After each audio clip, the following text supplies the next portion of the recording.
Okay, that didn't seem to work. There we go. Okay, so now we're going to dig into the actual meat of the session. And again, thank you, everybody. One of the things I know in doing training coordination is that one of the requests that we get continuously is for training centered on case management. It's a constant thing, and we know that people who are doing it always want new ideas, and it's a really tough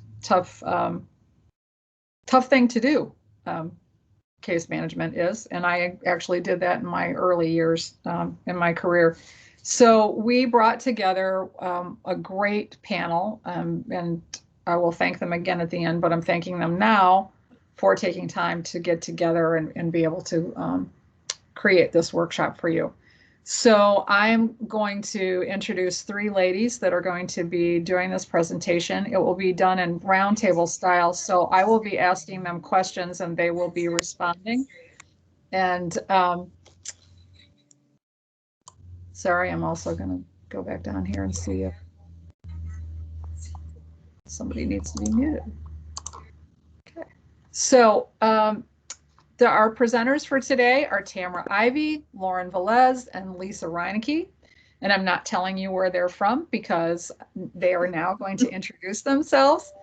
So I'm going to hand it off to you, Tamara, to start us off and give us an introduction. All right. Thank you guys so much for being here. And yeah, we're excited to have you. So my name is Tamara Ivy. I am from Mercy Health McLeese Clinic. That is an HIV clinic based in Muskegon, Michigan. And at our clinic, we provide services to HIV positive clients. We have a provider. We have 2 nurses on staff. We have non-medical and medical case managers. We have a tobacco specialist. We have a prevention specialist. So what we do here, we usually provide services to HIV positive clients. You can come and get tested. We have free testing so people can know what their status are. We empower people to know what their status are as a form of liberation, whether you're positive or not. So that's huge for us. And in our clinic, we also provide services like food pantry and support groups for those individuals who do not have that type of support. Within our clinic, I'm the housing case manager, so we provide HOPWA services, and that's housing opportunities for persons with AIDS.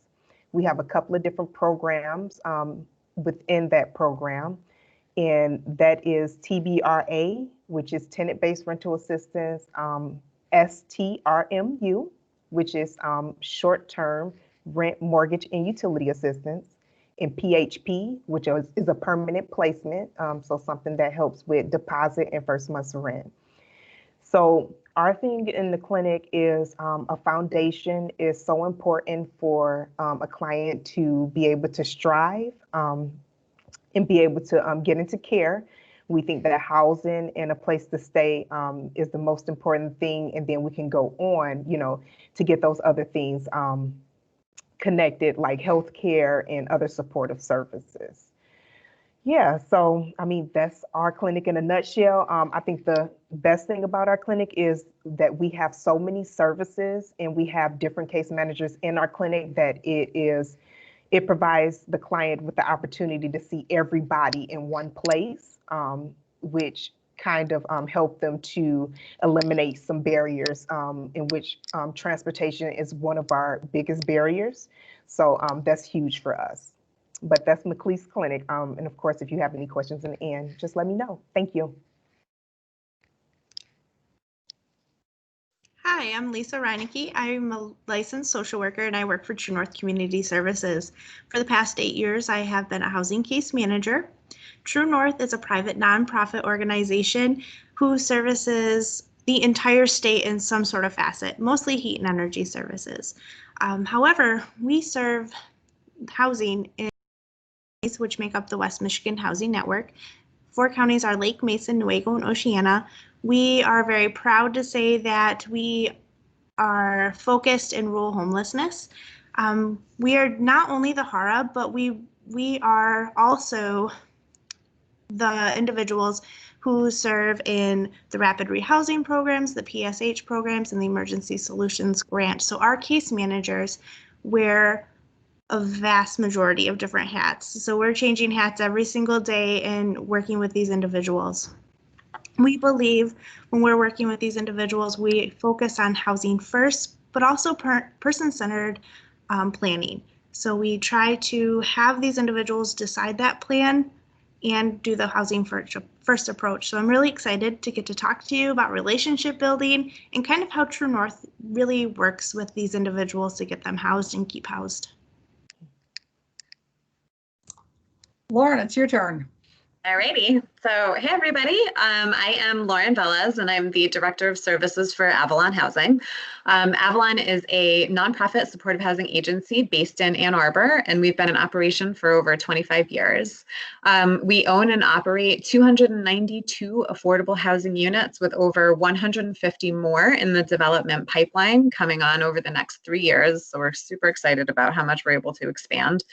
And we pair permanently affordable units with wraparound supportive services with the goal of helping our clients achieve and then maintain stability after homelessness. So we currently serve just under 800 residents of Washtenaw County, Michigan, including 200 children. And in addition to serving folks that are living in Avalon-owned units, we also partner with local housing commissions and private landlords to serve clients in those settings as well. Our target demographic is the chronically homeless population, and all of our referrals come from our community's coordinated entry system. Everything that we do is rooted in the philosophies of housing first and harm reduction. We are serving clients with various different criminal histories, substance use disorders, and behavioral and/or physical health challenges. So we like to say that we screen people in rather than screening them out. So we're looking for ways that we can bring folks in and get them housed. And in the almost 10 years that I've been with Avalon, I can think of very few instances where we've ever turned anyone away for housing for any reason. I think it's happened twice maybe. So our services are 100% voluntary and client-led, and they are not a condition of housing. We believe firmly that everyone deserves a safe and affordable place to live, and that housing is not a reward for clinical success. Because our services are voluntary, we try to be really creative with our outreach and engagement, and especially challenging during this time of pandemic and COVID, but we go about that by, trying to offer in normal times various different community building services and supports, such as food pantries, after school programs, which look like virtual learning support programs now, and tenant leadership programs and personal needs pantries and things like that. But our most important goal is to help folks stay housed, increase their self-determination, and then their overall quality of life. Great, thanks, gals. So folks who are participating, we're going to start out and we're going to focus on 2 buckets of information to start with. The first being client engagement, and then the next one is going to be service delivery and service models. So I'm gonna go backwards this time. And Lauren, I'd like to start with you. And you just mentioned it a little bit in your introduction, but could you tell us about how your agency receives referrals? Sure. So like I mentioned, all of our referrals are coming from our coordinated entry system. That was a commitment that we made a few years ago. We are part of that coordinated system and participate in the biweekly housing prioritization meetings. So we have a prioritization list of folks in our community that are in need of housing or shelter. And then those folks are assessed using the BI SPDAT, and then they're placed into, different categories for housing interventions, some being immediate emergency shelter, some being rapid rehousing, and then the folks that have the highest level of need are targeted for permanent supportive housing interventions. And that's Avalon in our community. So we're targeting the chronic population, as I mentioned before. So I'm sure folks are familiar, but just in case, those are folks who have experienced 4 episodes of homelessness in the last 3 years. And then those episodes have to total 12 months or longer. And they also have to have a qualifying disability or folks can experience 12 consecutive months of unsheltered homelessness along with that disability. So it's a pretty vulnerable population that we're targeting with pretty acute needs when they're coming in. And we have folks that just meet that definition, and then we also have folks who've been living outside for upwards of 12 years, and then are coming into housing sometimes for the first time on their own. Great. I want to interject if people have been seeing that Lauren's picture is becoming blurry from time to time. What that is an actual connection with this particular platform. So there isn't really much I think that we can do unless she were to actually exit and come back in, and I don't know that it would be fixed. So we're just gonna bear with it, okay? So I'm sorry. No, that's fine. It's not. You're still here, and we can still hear you, so that's good. So, Lisa,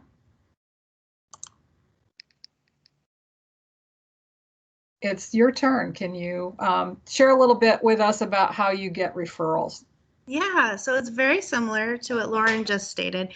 We also utilize the coordinated entry system. As many of you know, the coordinated entry system has been really rapidly changing in Michigan because of the whole HUD thing. And so we're trying to get that really started as of October 1, and True North was able to get going. So we're the HARA, so we meet with all the individuals who are coming in with a housing crisis of some sort, either at risk, category 1, category 2, and we're doing these assessments with them, and we're placing them on through our coordinated entry assessment. And then our intake specialists or case managers, because again, we have 4 counties that we serve in the West Michigan Housing Network. And sometimes we only have one caseworker doing that whole entire county, plus doing all the case management. So those caseworkers there are doing the intakes and working with the clients. Newaygo County is really lucky. We have an intake specialist and 3 other caseworkers who can do a lot of the case management. So we'll have the individuals go through the intake process, and then they get assigned based on their vulnerability and their barriers into the coordinated entry. So if they're scoring in category 1, and depending on their VI SPDAT, they're all assigned to a case manager. That case manager then develops a housing goal with them that is based on that. Again, we're really person-centered planning, and we will work with that client to figure out the housing. And then in our communities, we kind of figure out what grant really fits in with the housing, because we're so limited on housing, but we have lots of funding dollars, especially because of COVID. One positive that came out of COVID, right? We have lots of funding. So we're able to kind of decide what funding we're going to use based on what landlords we're able to get, what units we are, the FMR, but we're all trying to really focus on developing these plans with each individual who comes through as homeless. So the caseworkers are working really hard at, making sure we're working on finding housing for them. And then those who are imminently homeless, we're trying to divert from becoming homeless. So really focusing on some permanency planning, diversion planning. What is some good families that you can go stay with? How can we divert this crisis from happening? Where's your safety net? Building eco maps and timelines with these individuals to kind of make sure that they are secure. We also do the motel stays, so we're able to enter them into the motel stay through the coordinated entry process as well. So. Okay. Tamara, how about you? How do you get your referrals? Okay, so because we are an HIV clinic, say for instance, if someone is seeking HIV care, the nurses get that referral, or somebody can just call into the clinic. So usually with the nurses, the doctor office who maybe got a new HIV client, they will call our clinic and they would then do a phone intake. Or it could be the health department in Muskegon County who also would call in and say that they had a case where someone was HIV positive, maybe newly diagnosed, or maybe somebody who have fallen out of care. But quite honestly, other places can call too, from Detroit, so the east side of the state, north, is just what somebody or what clinic / area they would like to come to. So that's the way if somebody is looking or seeking HIV care. For housing, which is, like I said, HOPWA program, we serve a couple of different counties, Muskegon, Kent, Ottawa, Oceana, Lake, and, surrounding counties. So if somebody is not within our clinic, because for the most part, all of my referrals to the HOPWA program is in-house. So when new clients come in, if they are seeking housing assistance, the nurses, EIS worker, or medical or non-medical case manager would get a hold of me and refer that client. But clients from other counties can also be referred in as well if they're not a part of our clinic. So in what that referral process looks like, usually someone say that they received my number, or I really enjoy email referrals just because I'm looking for a name and description of their situation, and then also a contact number so I can actually call them and see if they're eligible for our services. And with the HOPWA program, the eligibility is HIV positive. And then, of course, they have to be under 80% AMI. So their annual income cannot be over the 80% threshold. And there have to be a need. So, but like I said, the surrounding areas, like say, for instance, even if a client is seeking or receives care in another county, say for instance, Grand Rapids, Kent County, the Detroit area, Wayne County, they can still receive housing assistance from us if they would like to do that. Great. Ask you a follow-up as long as I've got you here, Tamara. Okay. What are some of the key ways that you engage clients? So when you think about it, are there what are your top 3 vote getters if you had to describe what you do? Okay, so my top way to engage a new client is meeting the client where they're at. That's the most important thing for me. When I call a client and I contact the client, I don't want them to think that we're just like any other agency. I just get a lot of clients who would say like a specific agency treats them like a number. No, I want to treat you like an individual. And I kind of explain that to them too. So letting them know that this is about you. Your situation is not like anybody else's. You're unique. So that's my biggest way of how I engage a client. Another way is being very client-centered, letting them know that it's their choice. I think a lot of clients coming into the clinic or any agency, sometimes they get lost in, oh, I'm going to just receive this or I'm going to receive that. Oh, no, no. We're going to create a system that is based around you and what you need and then go from there. And that's huge. And I mean, quite honestly, that's gotten a lot of clients coming back and staying in contact with me and engaging with me. So yeah, that's huge for me. And then also just building a personal relationship is so important for me because I want a client to know that I care, that support system is there. And I feel like that's also huge because if you go to someone and you don't seem like you care about the situation, their particular situation, it's like, why call back or why go back? Or when they call and they need eligibility stuff or they need me to come in to do this, why do that when I know that they don't really care about me? So when you care, I think that's huge. And I mean, that's just the way that I choose to engage my clients and letting them know that the respect is there because dignity is huge. You never want a client to come to your agency and feel like they're walking out without their dignity. That's so important. And that's kind of how I approach clients / engage them. Slash engage them. Yeah. Okay. Thanks, Tamara. You welcome. Lauren, I'm going to kick it over to you. Can you share what your top engagement methods are? Sure. I'm also trying to stay very still so that I don't get blurry again. But Janine, I think you mentioned kind of when we kicked off the session that this work is hard, and that's very true. And I think it's so important to keep in mind that it's ends. It's hard for us as service providers, and it's really hard for the people that we're serving to trust us and to open up and to, believe that, as Tamara said, we're not going to just treat them as another number or a box we need to check off or something that we need to get done before we can go home to our families. So I think bearing in mind that it's a give and take on both ends, but we begin engagement like right at the time of referral. So when they're still working with the original agency that is referring them to housing to us, we to try and have a really warm handoff so that there's some familiarity there, so that we can help them walk through the lease up process and sort of get to know us in that period, so that we're not kind of just knocking on their doors after they've moved in and had this huge life change, like, hey, I'm here to help you.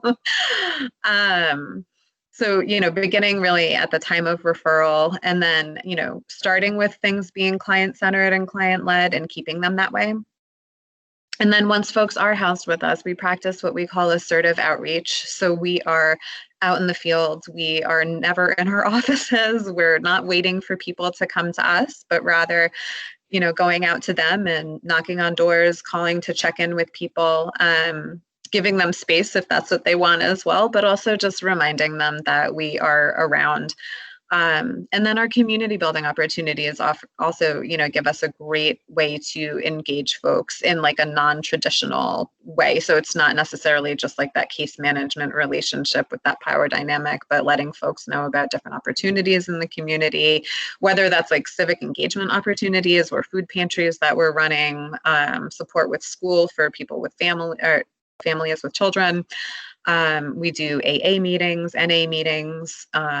When it's possible, community gatherings. We offer harm reduction supplies and things like that. So trying to be creative about ways that we can help folks get their needs met that don't just look like kind of, let's do this action plan and list out your goals for the next 3 months.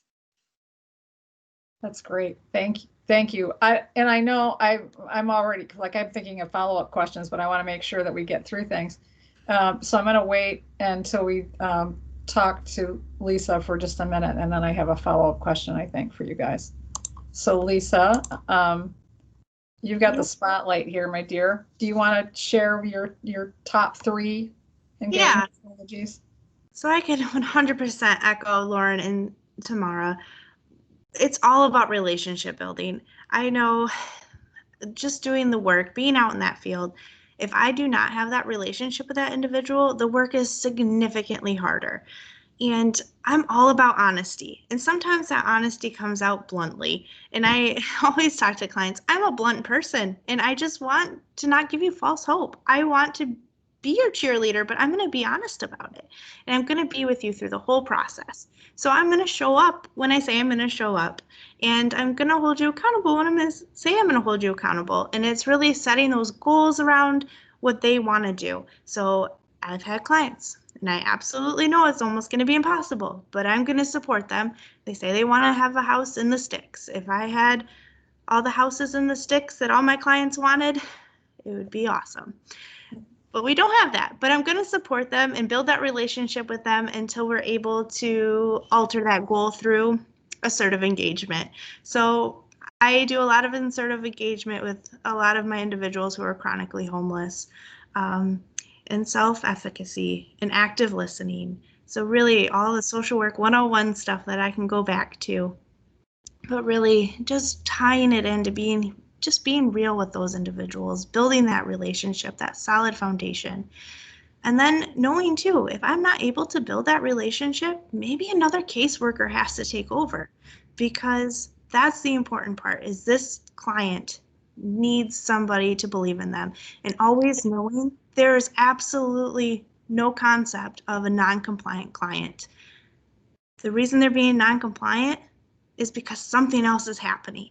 So kind of rerouting that mindset and kind of focusing on something else. And if I'm not able to do that, maybe my coworker could.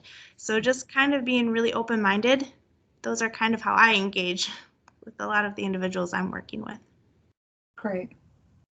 I have 2 kind of quick follow-ups, and any one of the 3 of you can jump in on this if you want.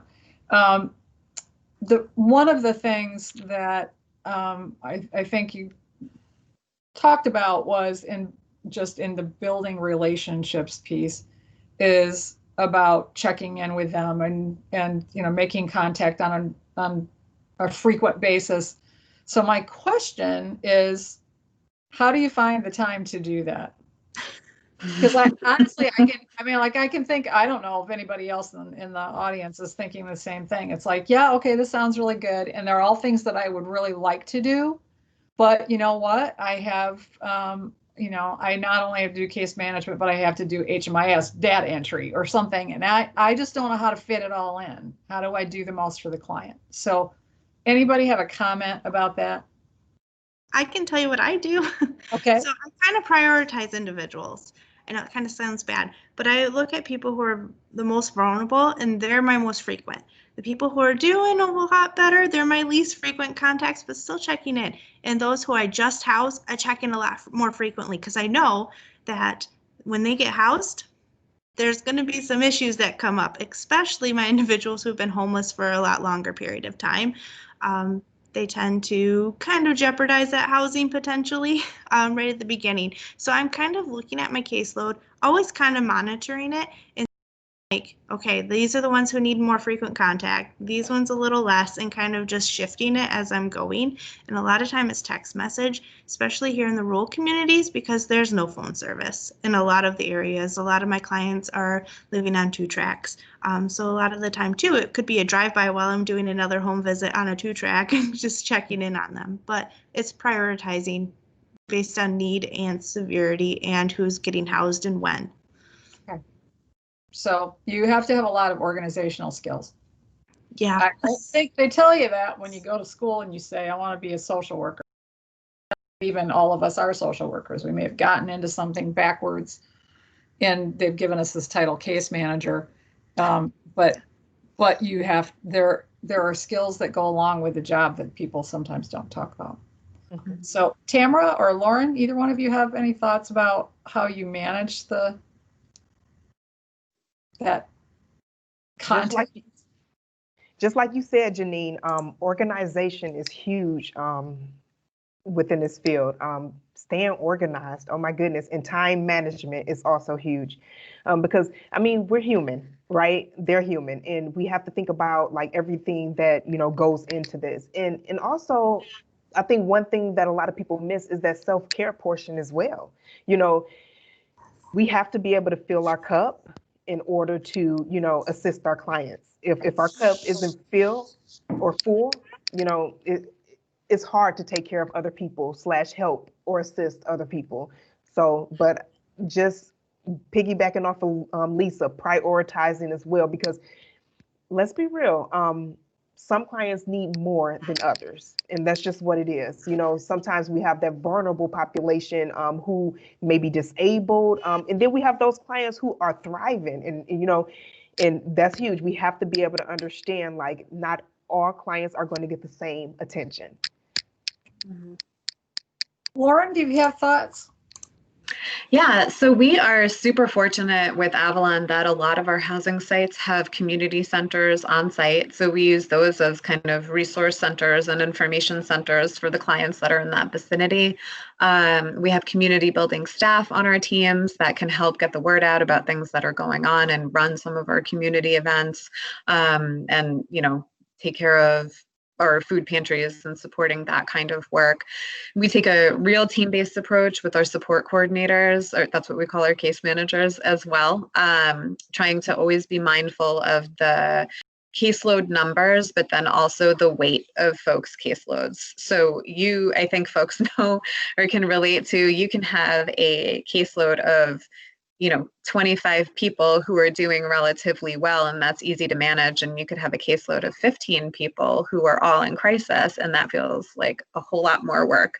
So trying to balance that work out with our support coordinators and make sure that we are keeping an eye on the weight of those caseloads and adjusting that when necessary so that people aren't getting too incredibly bogged down.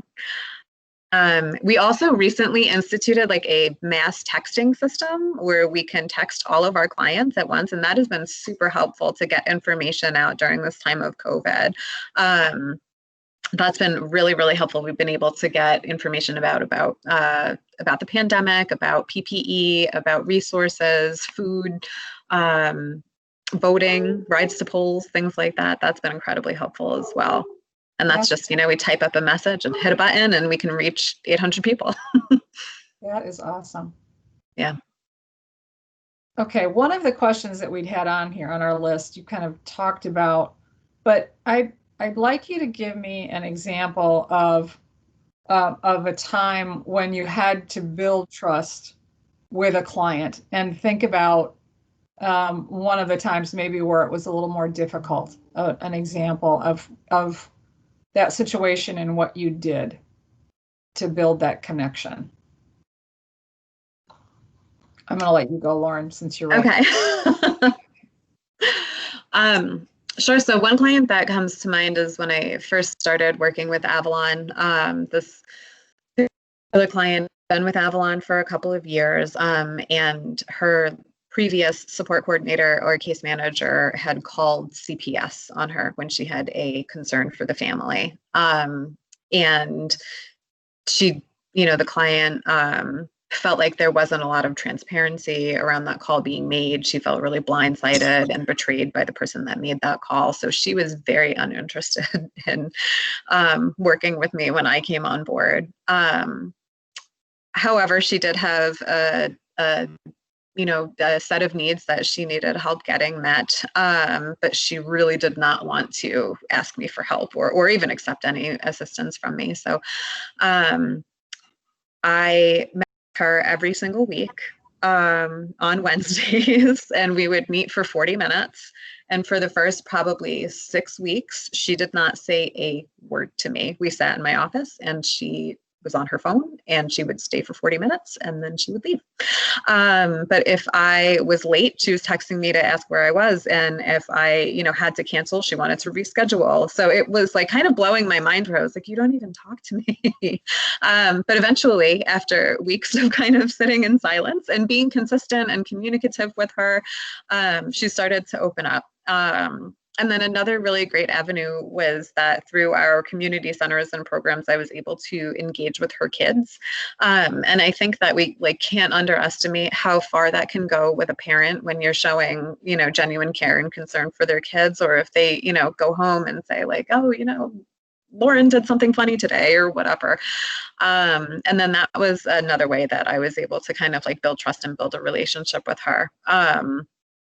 So she was really resistant to services, and now I'm not in a case management role anymore, but she is still with Avalon and still frequently calls me when she needs something. Not surprised that building a safe place. Mm-hmm. Can't yeah. And I think especially when you're so busy, it can feel like maybe a waste of time to kind of sit in silence with somebody. But she was somebody that really needed a lot of support and had a lot going on. And I think if I had not done that, I wouldn't have gotten where I was able to get with her. Gotcha. Thanks, Lauren. Hey, Lisa, have you got an example of somebody that you? Yeah. So earlier you guys kind of heard me say somebody who wants to live in the woods in the sticks, right?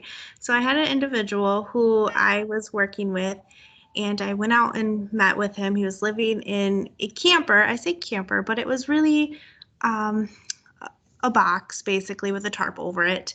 And it was a solid outside box, but with a tarp. And I had an apartment lined up. It was in the town of White Cloud. And he said no. He was pretty severe, really bad alcoholic, had seizures nonstop. I was always worried when I was out there he was having seizures and what to do. And he didn't want to go into this apartment complex. Understood. He didn't really want to meet with me, but I wasn't giving up. So I would drive out there in the snow, in the rain, and I would sit with him at his campfire as he was drunk. I would bring him some coffee. And we would fill out rental applications and just talk, and he would complain and complain, and it was okay. And we would just talk and get to know each other, and it took a long time. So started in May. I housed him right before Christmas, and guess where I housed him? The apartment complex in White Cloud. He finally opened up to it, and we put a Christmas tree in there and everything, and we signed the lease. This man was chronically homeless. He had been homeless for about 4 years prior. This was his way of living. This was his norm. He loved living in chaos. However, once I got him housed, he had gotten his Social Security from having seizures. We budgeted and worked it out where we were able to pay his rent 2 years in advance with his payment, supporting him because he's a severe alcoholic. We were able to put his other things on auto pay. Multiple times did I have to talk him down from leaving the unit. And the best way that I knew how to do that was through assertive engagement. It's way more expensive to be homeless than it is to be housed. You build so many more negative relationships. He's terrified of the police, which we know he's had too many police interactions, right? And we came up with a plan. The plan was go camping. When you're sick of this place, go camping. Like, that's your norm, that's your comfort. So it was really, I spent a lot of time at that campfire bringing him coffee every single time. He probably put a lot of alcohol in that coffee, and that was okay. We supported that from housed, and I built that trust, and it took a long time to get him in that same complex. I could have got him in May, but he's still successfully there, and I housed him there in 2018, and he still calls me all the time. So. Okay. Tamara, I'm going to move on to you, but I'm going to ask you a different question so we can keep moving with this. When you think about service delivery and how you do that, what kind of service philosophies or models or evidence-based practices do you employ, or does your agency employ? So when we provide services to our clients, we are very client-centered. We are very person-centered, and just going a little past housing and talking about like our actual clinic with HIV services. When clients even come up in our clinic, it's about, what do you want to do? How do you want to start this? So it's all about them. And I think that's the most important thing. And that shows clients that their provider actually care about them, you know? Mm-hmm. And I always put myself in their shoes. Like, if I went to a doctor, if I went to see a specialist, how would I want to be treated? Like, and me, myself, I advocate for myself. So for the vulnerable population who are not able to advocate for themselves, that's hard for them. So we try to throw it back in their field. Even the client, say for instance, if a client came into HIV care and their viral load was extremely high and their CD4 count was really low, we still give them the option to choose if they are ready to start medication. Do we encourage it? Because based on like our practices, I mean, that's proven to get the numbers back up and get them into a healthy spot. But at the same time, some people do not want to start medication. Some people want to do holistic, natural, and we empower them to do that. On the back end, we do discuss, you know, different things like, you know, we wish they would consider medication and stuff. At the same time, we really want it to be client's choice. But also, of course, we do have those guidelines, right? But also following the guidelines too. So we let the clients know about that. And even with housing, very client choice, person-centered. Like I had a client before come in and said, like, do you choose where I stay? Like, where do I have to go? I'm like, no, this is your choice. You know, this is your home. You have to live here. But I want to make sure that you're going into a home that's stable, that's that you can afford, and that's right for you and your family, but you choose the avenue. So even when we start housing case management services with a different client, I tell them, I'm here for support, I'm here for advocacy, but I need you to search. This is a partnership. So yeah, we're very person-centered. We empower, and yeah, we just try to make it client's choice. Okay. Lauren, can you talk a little bit about what you do at Avalon in terms of your evidence-based practices? Sure. So I think I mentioned in the beginning that kind of at the root of everything that we do is housing first and harm reduction. So those those practices are basically, as they sound, housing first is kind of the idea that you really cannot address anything else that you've got going on if you don't have a safe and affordable place to stay at night. And that it's a basic human right that everyone deserves to have that, regardless of what you've got going on or what you've got in your past. And then harm reduction can mean a number of different things, like wearing a seatbelt when you're driving is harm reduction, but for the purposes of our work and our interventions, it's most closely related to substance use. So we have a number of folks that are coming in with untreated mental health, active substance use disorders, and things like that. So we take the approach of just trying to incrementally reduce the associated risks and potential harm of the behaviors that they're engaging in, rather than trying to get them to stop just at once before they're ready. So again, I said that it's most closely associated in our work with substance use, but it really can be employed anywhere. And we see that trying to make incremental changes with folks, regardless of what the situation is a lot easier than and less daunting than trying to tackle things head on and radically make changes all at once. So those are our two kind of like core philosophies and practices. And then also we utilize and have all of our staff trained in motivational interviewing and trauma-informed care. Great. Great. All the things that we get requests for training every year. And it's really pretty constant. Yeah, it's amazing. It seems so like commonsensical a lot of the times, but like I think without framing it and having like that knowledge and the tools to implement it can be more challenging than you think to Absolutely. Absolutely. I'm looking at time here. So one of the things I'd like to do right now is to go to the chat here and talk about a couple of questions, okay?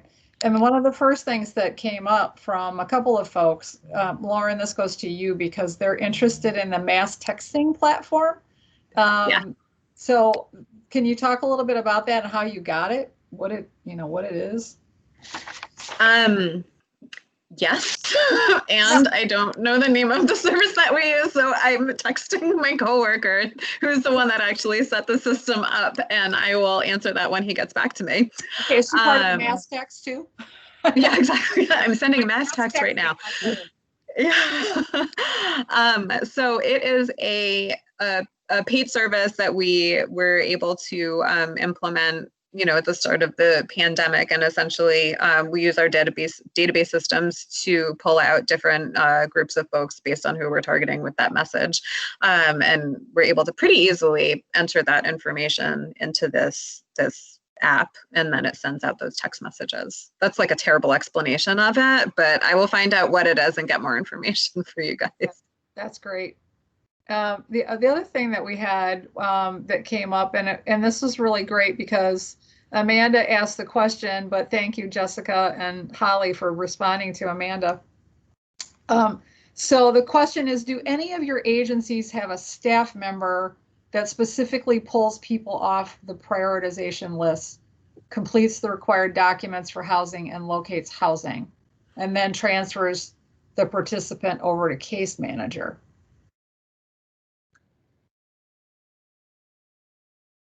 So we are kind of on the receiving end of that. So we are often getting from agencies that are doing that work with them. So we do assist with that, but often, Avalon is saying we have these units available and then we accept the referrals. And then we'll, walk through that lease up process and helping them get document ready and things like that. We also run our community's rapid rehousing program. So with that specific program, we do, have to, we're getting people pulled off of the prioritization lists, helping them get document ready, doing landlord searches and things like that. And our community newly instituted a housing navigation position that is housed with the Washtenaw Housing Alliance, and that position serves to kind of help gather all of the housing resources and landlords that will work with folks that might have, less than stellar housing histories or will accept vouchers and things like that. And it's been pretty helpful. Okay, thanks. Lisa or Tamara, either one of you? Okay. So we're the HARA, but we also do all the grants too in the West Michigan Housing Network. So all the rapid rehousing, emergency solutions. Our case managers are all cross-trained, so they do everything. We do have an intake specialist here in Newaygo County, and then they're placed on the prioritization list, and they're assigned to a caseworker from there to continue that housing goal plan, and then getting into the program. So our case managers do it all. They're amazing. So whoever's on here, thank you. They're great. They do all of it. And we also just hired a landlord navigator, and that's already been amazing. She's already working in the 4 counties, gathering landlords and helping our case managers by just taking that huge load off and pressure off by finding housing. It would be really nice to have that document specialist. But it also, we found, helps build relationships too with our clients, that they're kind of getting that one person and they're just moving forward and they stay with them. That's been kind of nice as well. Okay. Tamara, do you have any thoughts on that question? So I am the lead housing case manager here, and I am the only housing case manager here. So the clients come right through me. I do the intake, and I'm who they're stuck with. So yeah, so that's amazing that they do get to meet the person. The person who is calling to see if they're eligible, to see if they can be placed on a wait list, or if it's an open spot right then, is the person that they stay with throughout the whole process. Now with the SPDAT and the VI SPDAT, it's a little different when it comes to the HIV population, just because we don't help, like we're not like the HARA or rapid rehousing or prevention services. We are a clinic that help HIV positive people so that they can maintain care. So I used it in the beginning, and I am familiar with that prioritization tool because I used to work at the HARA. But I do not use it right now because we have been trying to figure out how it can actually fit within our organization with the population that we work with. Gotcha. That makes sense. Well, Amanda had mentioned that in her situation, they do it all. Well, she's doing it all, right? Take person, and she's got a caseload of 50 plus clients, and so she's feeling, overwhelmed and feeling like you're not staying as strong with the clients that you have. So I don't know if you have any thoughts about that, what you do as a case manager in a situation that you may not have control over because it's the way that your organization is set up, about how you manage caseloads that are that large. That's a lot. It's hard. I mean, they recommend caseloads being into the 12 to 25 range for housing. It's really hard to have a caseload of 50. With us, with our prioritization, we require that the client contact us once every 30 days. And if we don't hear from them within 90, we start the process over. That was kind of indication that we got through the coordinated entry process. We are providing as many resources as possible when we start those goal plans, getting them applications and always saying, hey, we're here for you. And then we have our active caseloads as well. So we have this prioritization list and an active caseload. The active caseload is receiving ongoing case management services in the housing programs, but then that prioritization, we're working with once to twice a month, trying to make sure they're getting housing ready in those documents. Because we know too, getting them housed is kind of the easier part of case management. Is keeping them housed. That's kind of harder in a lot of aspects. So it's kind of this fine line of juggling that we see our caseworkers doing, and it is overwhelming. And it's that conversation to have with your supervisors and other staff, like, how do you want me to juggle this? Because 50 is a lot. Absolutely. So I would just go ahead. Sorry, I would just add that a few years ago, we looked into implementing an evidence-based practice called critical time intervention. And we ultimately decided that did not necessarily meet the needs of the population that we were serving with permanent supportive housing, given the long-term nature of the work and the intervention. But we were able to use some aspects of that to weight caseloads and go through and kind of like tier folks, and then come up with some internal expectations around like what communication looked like with those people. So tier one being the highest need folks and having the most contact, and then tier two, tier three, and so on. So 50 is a lot though, holy moly. Yeah, absolutely. And just to add, Amanda, I'm so sorry, Janine, just to add, yeah, I've been there, and yeah, very tough. But just like Lauren and Lisa was saying, like when they were saying like prioritizing the most vulnerable individuals could help a little bit, but still it doesn't change that number. Thank you, gals. For anybody who didn't see it, Lauren was able to get a website to the place that has the mass texting platform, and she put that in the chat. So not only is it there for you to look at now, but we'll make sure that that gets added to an FAQ so that it's posted someplace. So we're going to move on now. We have two other kind of buckets that we wanted to talk about, and the two topics really focus on the kind of the key things that are happening right now today. There's been a lot of focus, and obviously you've seen that we felt it was really important for the summit to focus on equity and inclusion. And so we know that that's important to have as a conversation when we're talking about case management as well. So what I want to throw out to my panel is, what does diversity, equity, and inclusion look like in your agency? That's kind of a broad question, and then we'll dig in a little bit deeper. So Tamara, you're on the screen. You want to start with us? Sure. A few years back, we had started a conversation about diversity, equity, and inclusion. And it was because a staff had initiated that, who is no longer with us. But during that time, my manager went ahead and she started to reach out like for webinars, trainings that was across the state, so that, staff members can get trained, just because it's so important. With diversity and inclusion, when you are trained on those aspects, because of course it's important part of life, you learn that it encompasses the whole population of people versus just one. And that's just so important to understand. So we've been doing that for, oh my goodness, the past 3 years now, just going to implicit bias trainings, like I said, diversity and inclusion, and even now, Mercy Health is starting to will form a committee for diversion and inclusion. So, but like I said, and I talk to my manager about this all the time, with diversity, equity, and inclusion, those are not even important without justice. So having those policies come in, during that work is very, very important, because we can talk about that all day, but if we don't talk about the justice that come along with it, yeah. So okay. That's where we're at.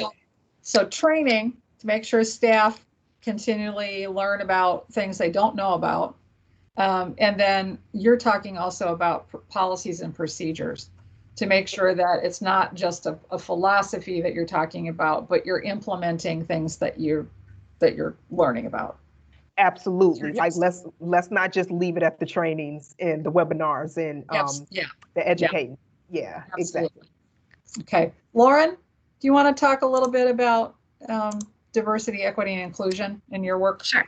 Yeah, I'm going to try and be really succinct because I feel like this could be a whole session. But, not dissimilar to a lot of agencies right now.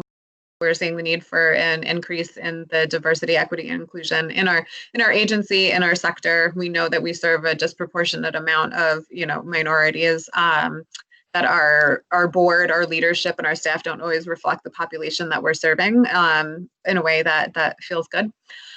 So a couple years ago, we hired a consultant and put together like an equity committee. We did, with outside help, we did training for our direct service staff, our leadership teams, and our board as well. And we did work to, revise policies that we already had. We implemented some new policies like a equity hiring policy, a vendor policy, where we committed to, seeking out diverse vendors, and then also adjusting like our MOUs and any partnerships that we're entering into to reflect our commitment to diversity, equity, and inclusion and the advancement of that in our community, and that we would seek out partnerships with agencies that do the same. And that for, if we are up against an agency that does not seem to share the same values, that could be a reason to terminate a contract or a partnership.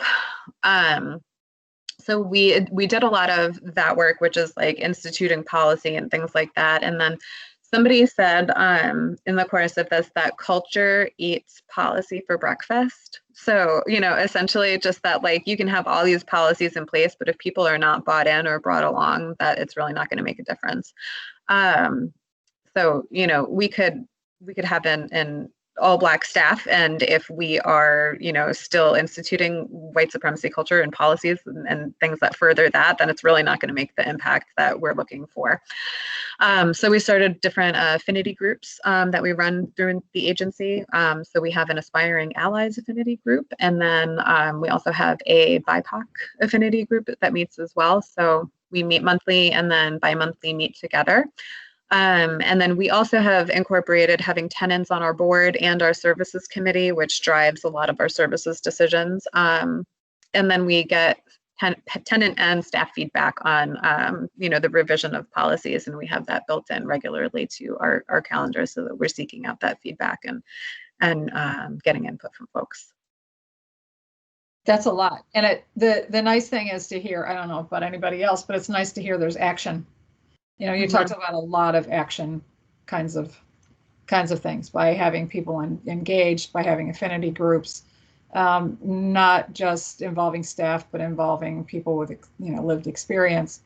I'm kind of anxious to see if there's some way that you are evaluating that or assessing those things that you're putting into place to see if, a couple years down the road that's making any difference in how you're working with clients and what the outcomes are. Yeah. We've built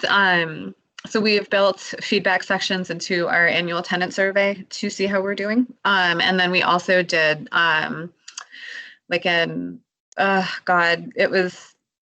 the name is escaping me right now, but we did like an equity survey essentially with our staff to see how they think we're doing with equity.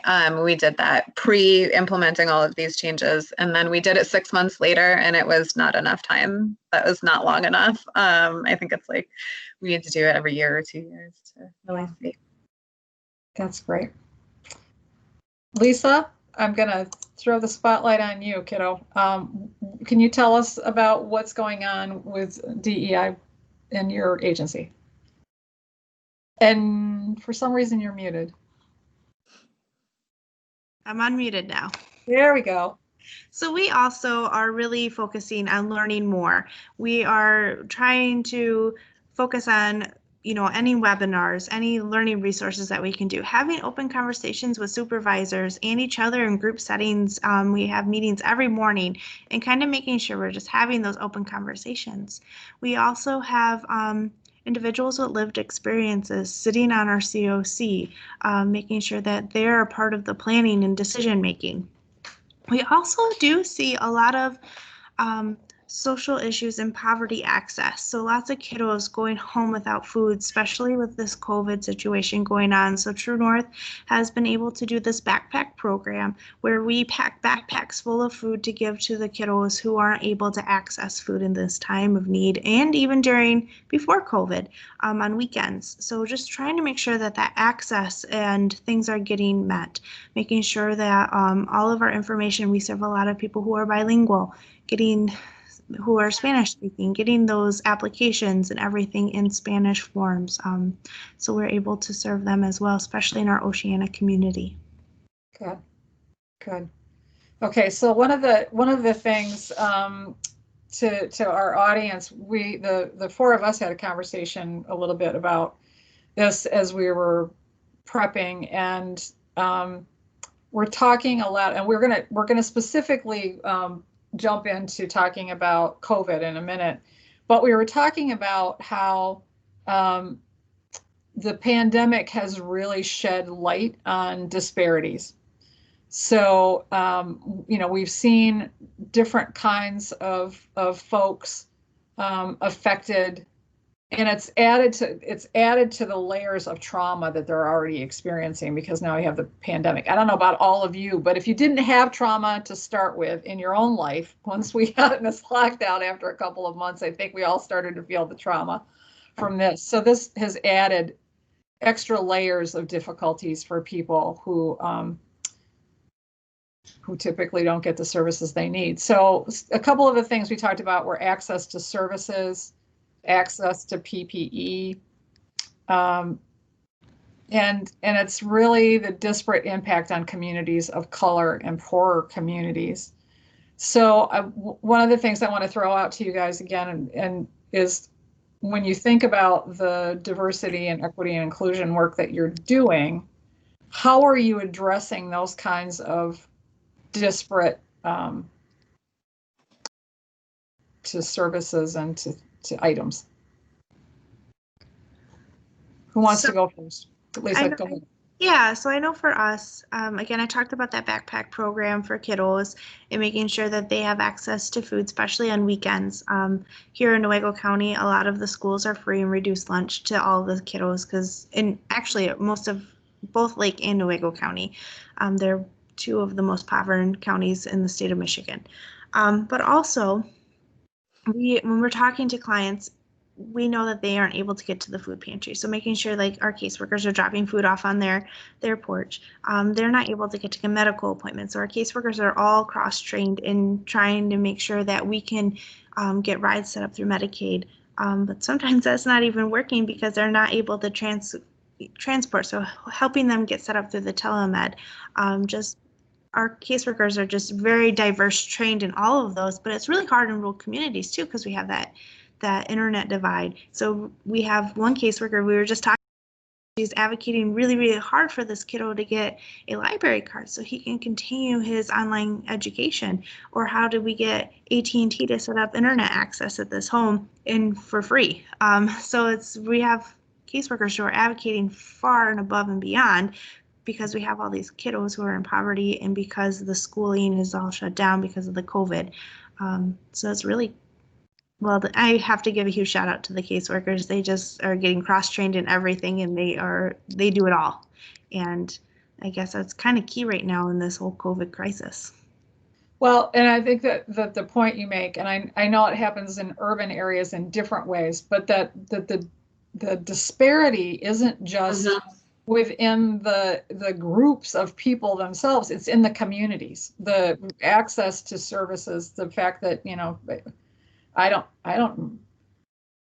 it wasn't that many years ago, I would visit my mom in southern Michigan and she still had a rotary dial phone.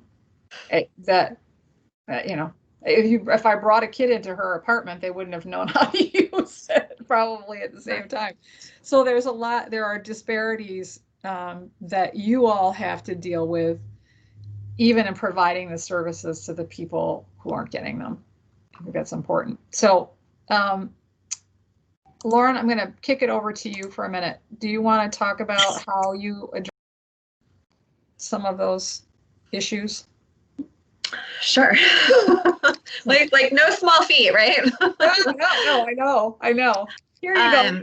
Yeah. So I think first, just with regard to the disparate impact, it makes a difference. We know that COVID is affecting minority communities differently, and the effects of the disease itself are different for minorities than for other populations. So that's number one. And then, like you said, too, just even based on kind of where folks are, like the western side of our county is much better resourced than the eastern side of our county in Washtenaw.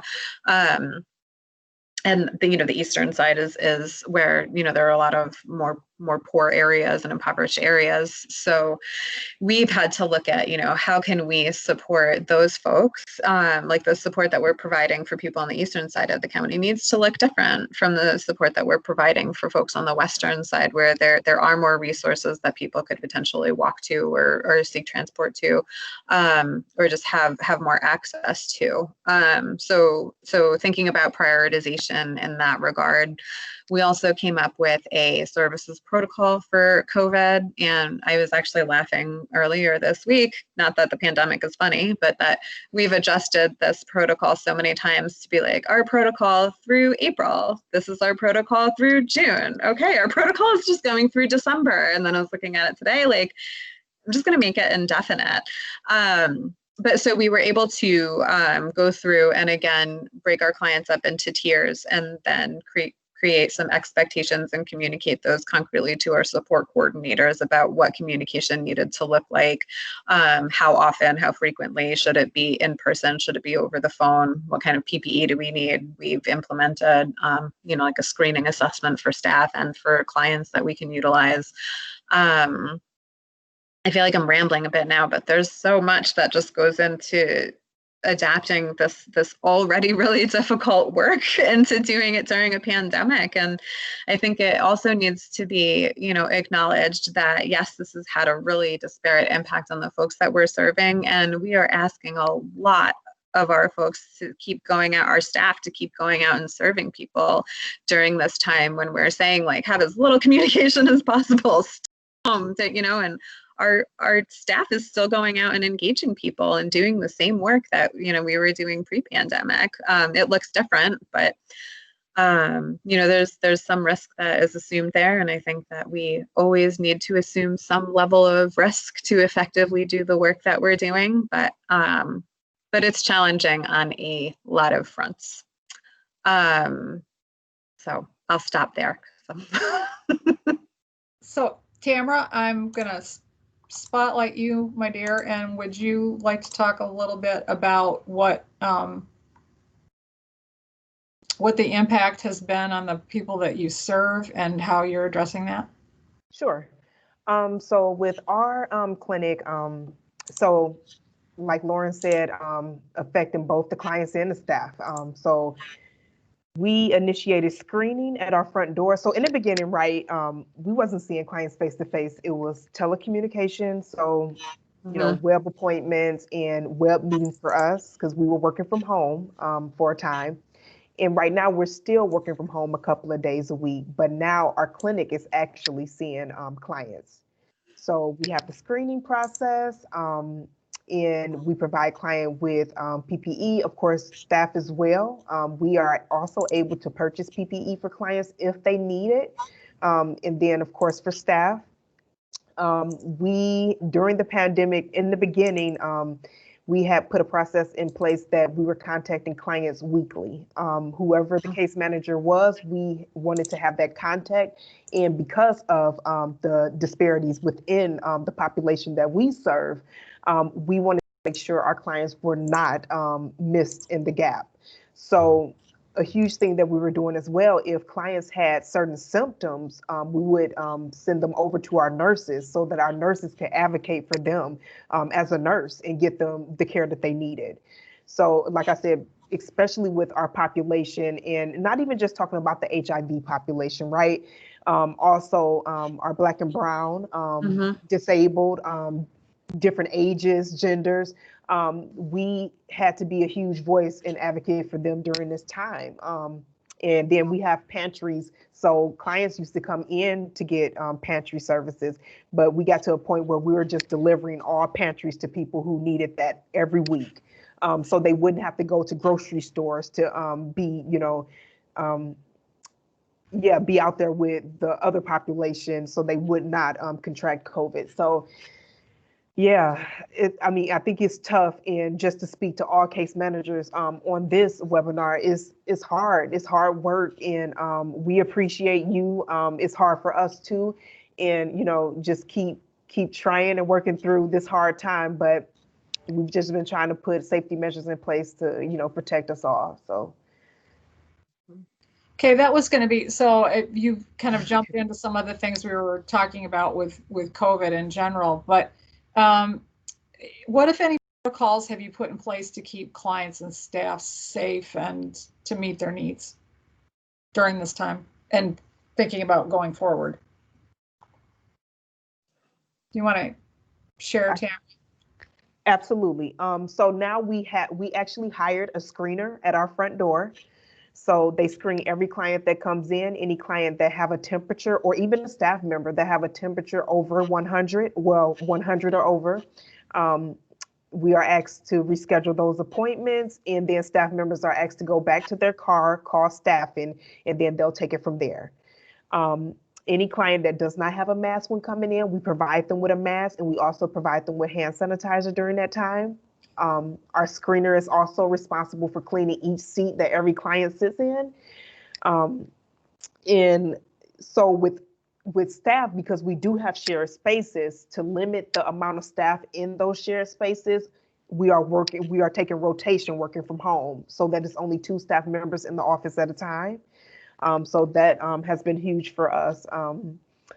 And of course, if we have any symptoms that we're feeling, we contact our manager, or if we've been around someone who we think may have been around someone with COVID or may have COVID, we have the opportunity to actually stay home and then go get tested and not come back until after we're tested. So that's huge for us as well. So just a lot of different things. And even with our grant funds, especially because we also have Ryan White, we're able to still supply clients with different support services. And that's very helpful. Okay, good. Lisa, I'm going to ask you, and we're going to run short on time, and I've got one more kind of important question, and then we've got one question in the queue. So if you want to unmute yourself. Yes, so very similar. We our staff are mostly working from home, and we are conducting a lot of our housing over the phone. I say a lot, almost all of them are over the phone. We are sending the paperwork via mail or email, just so they have a record of what we went over, but we're filling it out for them and putting it in the system.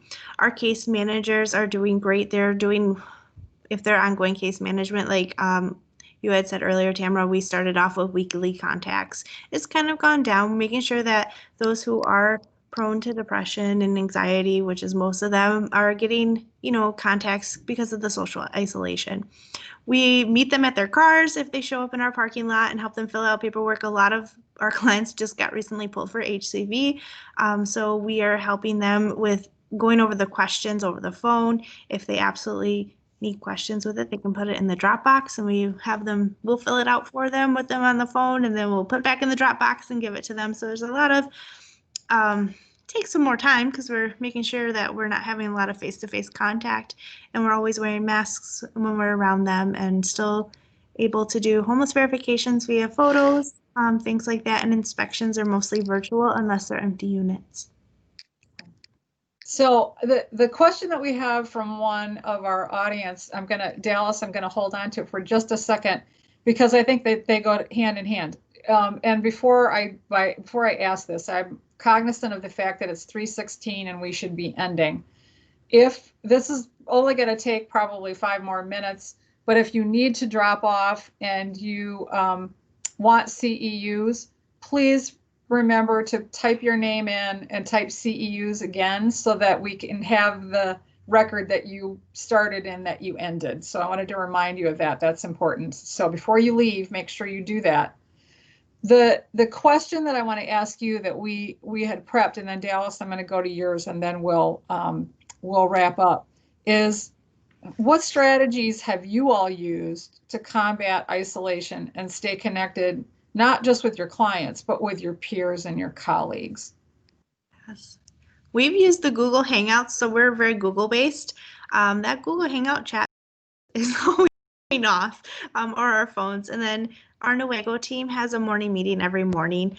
So that video chat, we're always video chatting with each other as a support. My hat has changed significantly this year, so I'm no longer a case manager. I am more manager realm, doing all of the system admin and grant compliance stuff. So I get to see face to face with a lot of my coworkers, a lot helping them through video. So we're all becoming tech savvy. But that has been, I think, probably one of the only ways that we've been making it through is we all get to rely on each other's strengths a lot more. So that's the positive of COVID. Okay, great. Lauren, how about you? Yeah, so Zoom was like so exciting in the beginning, right? And now it's like, oh my God, do I have to sit there in a virtual meeting? So we tried to like spice it up. We've had Zoom background challenges with prizes and things like that, just to lighten it up a little bit. We instituted these weekly check-ins. It's just for half an hour on Fridays. There's no agenda. There's no, real structure to it other than just checking in with folks. And we've talked about like shows that we're binging or, anything else that comes up. We played quarantine bingo. That was interesting. How many of you have slept till noon? But so we're trying to make the best of the situation that we are in. This is really incredible and probably not really normal, but we had this amazing donor that like got gratitude glasses for all of our staff, like commissioned this artist to make these beautiful cups for everyone.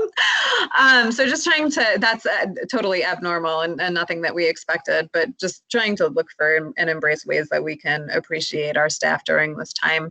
Having meetings outside and distanced when that's appropriate and when people feel comfortable with things like that. And just reminding folks that you have to be kind to yourself during this time. We're living under like layers of trauma and where, if you would like normally be at like a 2 or 3 with your anxiety level, like we're all kind of just a bit higher. So, it's easier to tip the scales when things happen. And then we also, I really appreciated this a ton too. We recently, our executive director implemented rest days. We were encouraging people to like take time off and, things like that. But I think people are afraid, frankly, to, waste their days off in case anybody gets sick or something happens. So we just instituted like extra rest days. So our agency is closed tomorrow on Friday, just to give everybody, a recuperation day. And that is been really helpful as well. And then I just want to make one quick note about, like the collateral consequences of this pandemic and the impacts that it's had on all of us, but specifically to the folks that we're serving.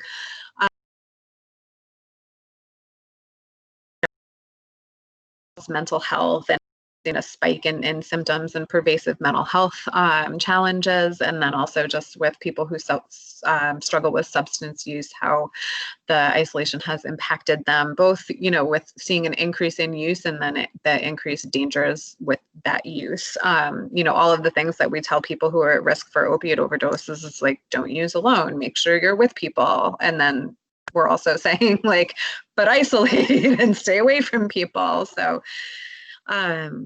there's the collateral consequences that have nothing to do necessarily with the illness itself. But right, that's absolutely right. So I want to close with this question, and then I would say if anybody has any additional questions that they want to type into the chat, don't be afraid to do so, because we'll take those and we'll use those to create an FAQ.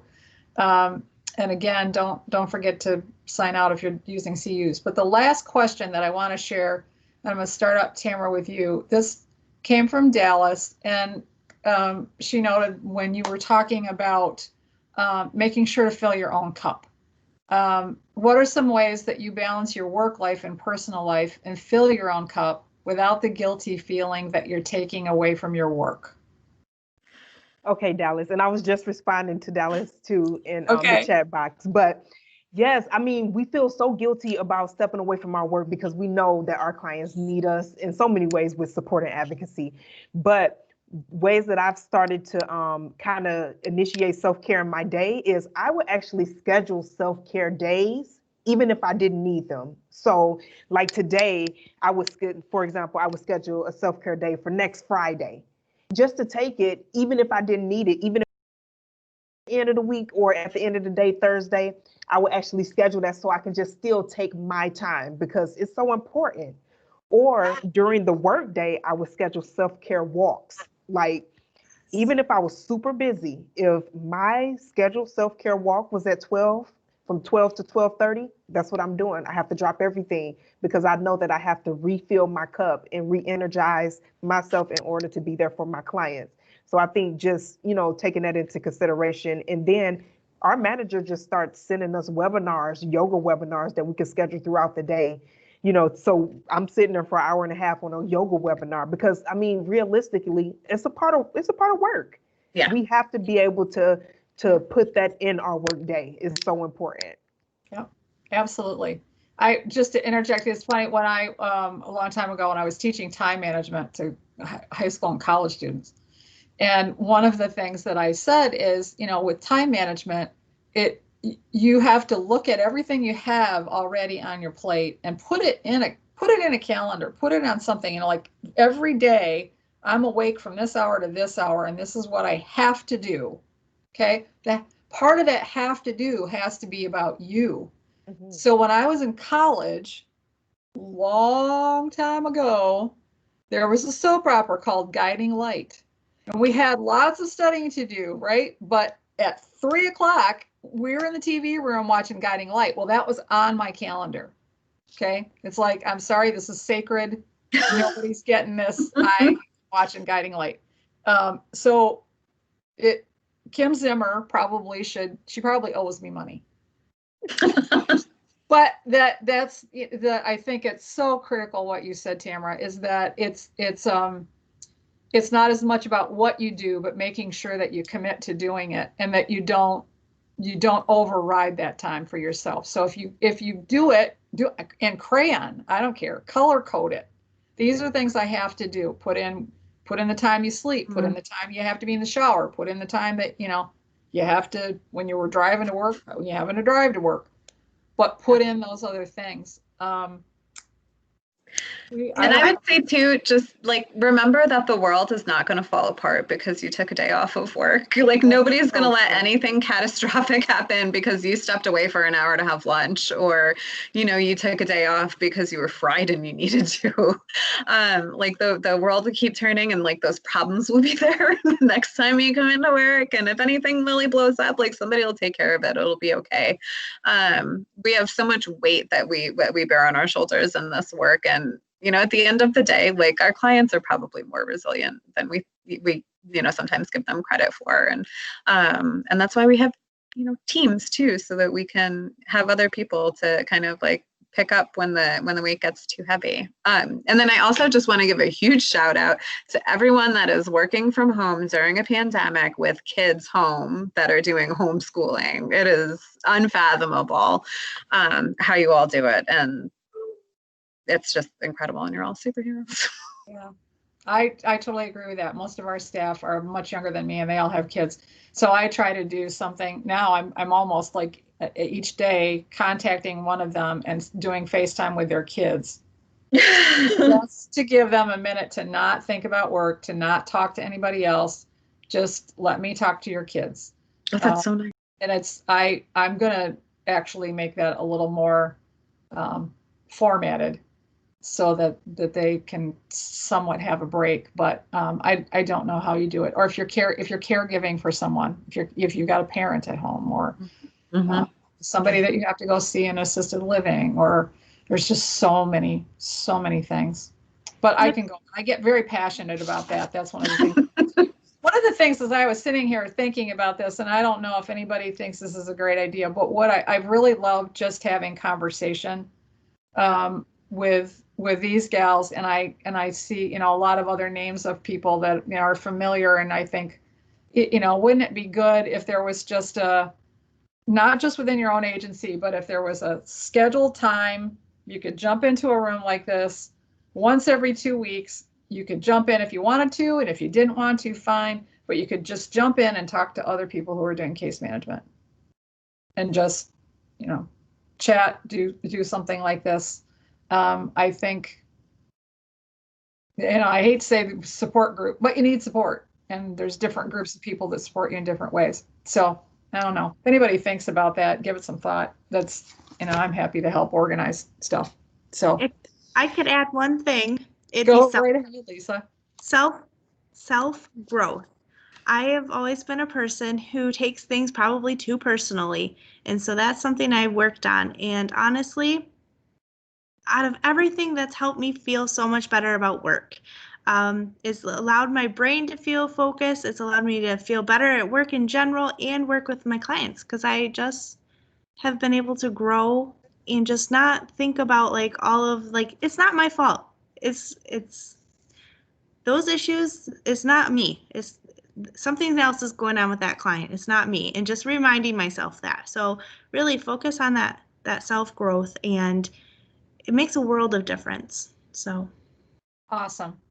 I'm going to leave you with a little tiny quote for all of you, and it's progress, not perfection. So, jot that down someplace. I think you all help tremendous ways, and not everything has to be perfect, and not everything will be. And just remind yourself of that. So, I am going to thank you three ladies for taking the time, and all of the rest of you who took time this afternoon and any other time away from this. This is one of the things you do to take care of yourself too, when you have an opportunity to learn and talk to other people. So thank you all for what you do. Thank you for gals for what you did today. You will get follow-up information. You'll get an evaluation, everyone, and get information about how to get to the recordings and everything on the website. So I'm going to stop the recording. I'm going to stay on for a little bit. So if people need to still put things in the chat box, you can, and I'll stay on for probably another 5 minutes, and then and I'll close it out. But anybody who needs to jump off can do so now. And I wish you a great evening and a great rest of your week.